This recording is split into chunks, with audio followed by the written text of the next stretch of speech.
ફક્ત લોહીના સંબંધોથી જ કોઈ આપણું બની જાય એવું નથી હોતું. તેના માટે પ્રેમ, સહયોગ, વિશ્વાસ, સંભાવ અને આવા ઘણા બધા કારણો હોય છે. આ બધું હશે તમારામાં તો આપોઆપ તમે લોકોનો વિશ્વાસ કેળવશો અને લોકો આપણા થઈ જશે. અને કહે છે ને કે સ્વર્ગમાં બધાને જવું છે, પરંતુ મરવું કોઈએ નથી. સ્વર્ગમાં જવા માટે તો એકવાર મરવું જ પડે છે.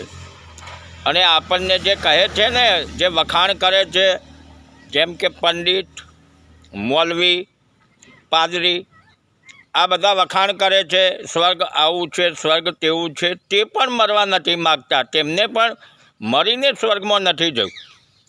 અને તે કહે છે કે અત્યારે તો સંસારમાં આ કામ છે, બજારમાં આ કામ છે, પરંતુ કોઈ કામ નથી, તે માયા જ છે.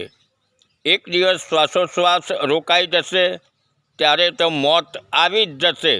અને ત્યારે મોક્ષ નથી મળવાનો, મોત તો આવવાનું જ છે. વાત બહુ જ સમજવા જેવી છે. ન સમજાય તો એકવાર ફરી સાંભળો, સમજો અને બુદ્ધિશાળી બનો.